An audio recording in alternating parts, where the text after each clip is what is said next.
berada di rumah. Dan nama Tuhan Yesus, haleluya, amin.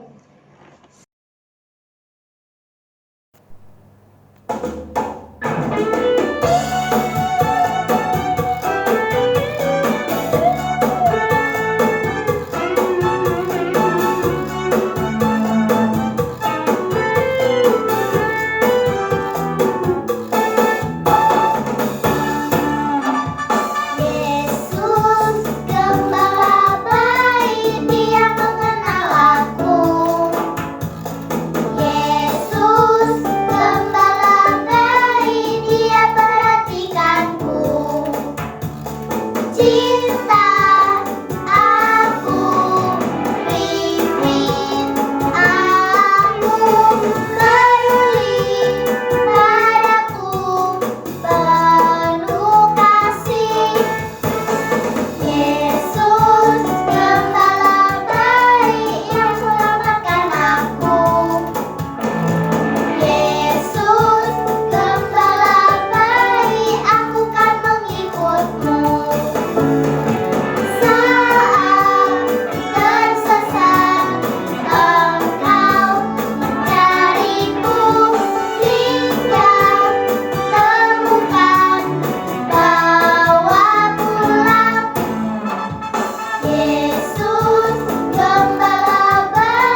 namamu Tuhan. Sebentar kami akan mendengarkan firman-Mu. Berkati kami yang di rumah maupun di sini untuk mendengarkan firman-Mu dengan baik. Biarlah kami mengerti firman-Mu. Terima kasih Tuhan. Dalam nama Tuhan Yesus. Haleluya. Amin. Shalom adik-adik. Apa kabar semuanya? Nah, tentunya sudah berapa bulan ini kita ibadahnya online terus. Tapi kakak percaya bukan saja kita kumpul di gereja baru Tuhan ada, tapi di rumah pun tetap Tuhan Yesus hadir. Nah, kalau minggu lalu kita dengar cerita tentang pengampunan. Nah, kita belajar pengampunan, dan minggu ini kita cerita tentang domba yang hilang. Nah, kalau cerita tentang domba yang hilang, tentunya adik-adik sudah pintar. Nah, tapi di pagi ini kakak akan cerita secara singkat bagaimana seorang yang memiliki 100 ekor domba dan kemudian 1 ekor domba itu hilang. Bukan berarti bahwa dari 99 ekor domba itu pemiliknya itu tidak menyukainya, tidak berharap supaya 1 ekor domba itu biar dia hilang.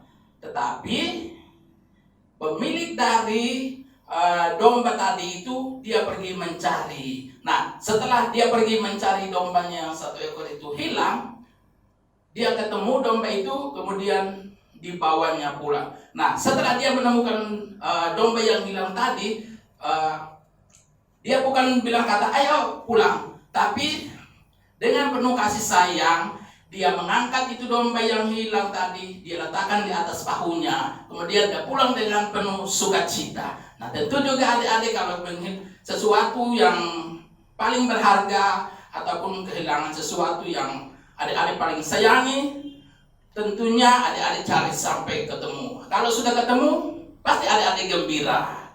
Nah, jadi di pagi hari ini kita cerita tentang domba yang hilang. Nah, kalau cerita tentang domba yang hilang, pastinya adik-adik sudah tahu yang seperti kakak bilang tadi, bahwa domba yang hilang itu bukannya bahwa dia tidak taat, dia nakal dan sebagainya. Tetapi domba yang hilang itu sangat berarti bagi pemilik dombanya tadi yang 100 ekor itu. Kenapa sampai pemilik dari domba itu harus mencari yang satunya? Karena sangat berarti. Sama hal dengan kehidupan kita. Tuhan Yesus mau supaya setiap anak-anak Tuhan datang kepada Tuhan. Nah, jadi Tuhan Yesus mau supaya kita sebagai domba-dombanya membawa teman-teman yang belum percaya kepada Tuhan datang kepada Tuhan, percaya kepada Tuhan, karena kita sangat berharga di mata Tuhan. Tuhan Yesus datang ke dunia bukan mencari orang kaya, bukan mencari orang yang punya banyak harta, tetapi Tuhan Yesus datang mencari orang-orang yang berdosa. Nah, pada pagi hari ini kita sama-sama buka dalam Lukas 15 ayat 1 sampai 7. Nah, kakak akan bacakan. Para pemungut cukai dan orang-orang berdosa biasanya datang kepada Yesus untuk mendengarkan dia. Maka bersungut-sungutlah orang Farisi dan ahli-ahli Taurat. Katanya, ia menerima orang-orang berdosa dan makan bersama-sama dengan mereka. Lalu ia mengatakan perumpamaan ini kepada mereka. Siapakah di antara kamu yang mempunyai 100 ekor domba, dan jikalau ia kehilangan seekor di antaranya, tidak meninggalkan yang 99 ekor di padang gurun dan pergi mencari yang satu itu sampai ia menemukannya. Dan kalau ia telah menemukan, ia meletakkannya di atas bahunya dengan gembira. Nah, kalau seperti kakak bilang tadi bahwa dia pergi mencari satu ekor yang sesat itu. Setelah dia dapat, dia letakkan di atas bahunya, dia pulang dengan penuh sukacita. Nah, begitu juga kalau ada yang kehilangan HP ataupun sepatu yang sangat-sangat adik-adik sayangi, tentunya kalau sudah ketemu pasti adik-adik gembira. Nah, sama hal juga dengan pemilik dari 100 ekor domba tadi. Nah, jadi dan kalau ia telah menemukannya, dia meletakkan di atas bahunya dengan penuh gembira. Dan ayat 6, dan setibanya di rumah, ia memanggil sahabat-sahabat dan tetangga-tetangganya serta berkata kepada mereka, bersukacitalah bersama-sama dengan aku, sebab dombaku yang hilang itu telah kutemukan. Aku berkata kepadamu, demikian juga akan ada sukacita di surga, karena seorang berdosa yang bertobat lebih daripada sukacita karena 99 orang benar yang tidak perlu bertobatan. Nah, jadi kalau mendapatkan pemilik tadi itu mendapatkan satu ekor dombanya yang hilang tadi, dia bersukacita. Apalagi kita sebagai anak-anak Tuhan, kita sebagai domba-dombanya, membawa satu orang teman mengenal Yesus. Tuhan Yesus sangat bersuka, malaikat juga bergembira karena kita selamatkan satu jiwa. Nah, pada pagi hari ini kita sebagai anak-anak Tuhan, nah, bagaimana kita mau menjadi domba yang baik, domba yang setia, domba yang penurut, domba yang taat. Mungkin di rumah orang tua suruh kita belajar, kita tidak mau dengar. Mungkin di rumah disuruh orang tua untuk kita belajar, ataupun disuruh kita untuk duduk beribadah secara online. Tapi kadang kita tidak mau dengar. Nah, apakah kita diterjemahkan dengan gembala yang nakal, atau diterjemahkan dengan domba yang nakal, atau yang setia? Nah, biar kita belajar menjadi seorang domba yang setia. Nah, jadi adik-adik, dalam cerita ini Yesus menggambarkan seseorang yang belum percaya kepada Tuhan. Seseorang yang belum percaya kepada Tuhan, kemudian setelah dia percaya Tuhan Yesus, maka seisi rumahnya akan diselamatkan. Nah, jadi sebagai anak-anak Tuhan, mari kita membawa orang-orang yang belum percaya kepada Tuhan, teman-teman yang ada di sekitar kita, teman-temannya di sekolah yang belum percaya, ayo kita ajak mereka ikut ibadah online kita. Nah, lewat itu kita sudah selamatkan satu jiwa. Nah, jadi pada pagi hari ini sebagai anak-anak Tuhan, sebagai gembala yang baik, sebagai domba yang setia, menjadi garam dan terang. Jadi tetap Yesus mengasihi semua orang. Bahkan karena kasih, dia rela datang ke dunia. Nah, Yesus datang ke dunia untuk apa? Untuk menyelamatkan orang yang berdosa. Bukan Yesus datang ke dunia untuk mencari orang kaya, tetapi Yesus datang ke dunia untuk orang-orang berdosa. Yang kedua, semua manusia harus mencari Allah. Itu sebabnya kita harus beribadah, baca Alkitab, mendengarkan lagu rohani, dan sebagainya. Kenapa? Karena sebelum kita menjadi terang kepada orang lain, terlebih kepada diri kita sendiri.